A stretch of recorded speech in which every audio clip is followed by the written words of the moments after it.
नमस्कार। आपका स्वागत है देश प्रदेश संवाद चैनल में। आज हम बात करेंगे राहुल गांधी के मिजोरम में दिए उस बयान की जो है तो विदेश नीति पर, लेकिन कहीं न कहीं वोट बैंक पॉलिटिक्स से जुड़ा हुआ ज़्यादा लगता है। राहुल ने विदेश नीति पर एक बार फिर राजनीतिक बयानबाजी करते हुए मणिपुर का उल्लेख किया है। देश के आंतरिक मामले को इजराइल में हमास के खूंखार आतंकी हमले से शोक में डूबे दुनिया के एकमात्र यहूदी देश पर प्रधानमंत्री नरेंद्र मोदी के दिए बयान से जोड़ चुनावी राजनीति में फ़ायदा उठाने की कोशिश की गई है। राजधानी आइजोल में आयोजित एक चुनावी रैली में पिछले सोमवार को राहुल गांधी ने कहा कि मेरे लिए यह आश्चर्य की बात है कि प्रधानमंत्री और भारत सरकार को इजराइल में जो हो रहा है उसमें इतनी ज़्यादा दिलचस्पी है, लेकिन मणिपुर में क्या हो रहा है उसमें कतई कोई रुचि नहीं। मणिपुर में लोगों की हत्याएं हुई, महिलाओं से छेड़छाड़ की गई और बच्चों को मार दिया गया। राहुल जी, आश्चर्य इस बात का भी है कि इजराइल और मणिपुर की चिंताजनक हालातों का जिक्र करते हुए आपने जिन शब्दों का प्रयोग किया उस पर भारतीय मीडिया, चाहे दिन रात चलने वाले खबरिया चैनल हों या समाचार पत्र, सब चुप्पी साध गए। आपने कहा कि सो इंटरेस्टेड। आप ही बताइए, क्या इजराइल में कोई वीडियो गेम्स या क्रिकेट मैच खेले जा रहे हैं जो प्रधानमंत्री और भारत सरकार सो इंटरेस्टेड हैं? चिंता या कंसर्न कहने के बजाय राहुल ने सो इंटरेस्टेड कहा। राहुल ने कहा कि it's amazing to me that the Prime Minister and the government of India are so interested in what is happening in Israel, but not interested at all in what is happening in Manipur.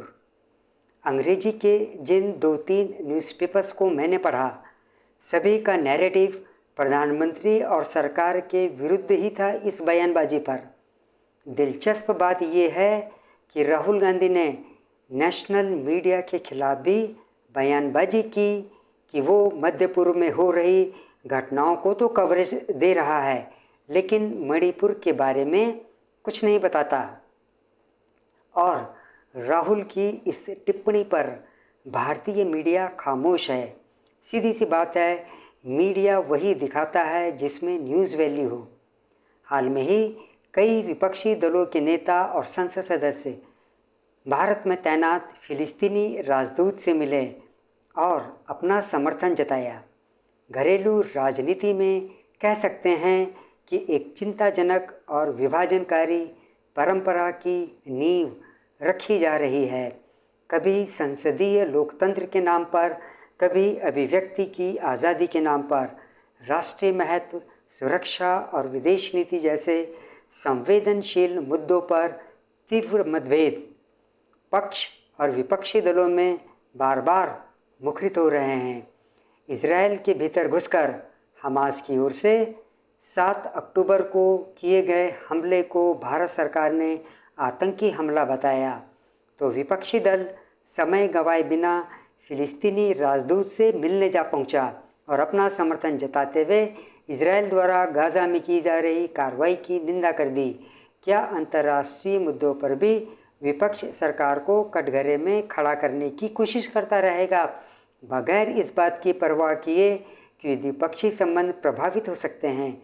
बाह्य आक्रमण के दौरान उस देश ने भारत की कैसे मदद की थी, खासतौर पर ऐसे वक्त जब दोनों देशों के बीच कोई राजनयिक संबंध नहीं थे और गुटनिरपेक्ष नीति के नाम पर भारत ने हर अंतर्राष्ट्रीय मंच पर उस देश का बार बार विरोध किया और उसके खिलाफ वोट भी डालते रहे।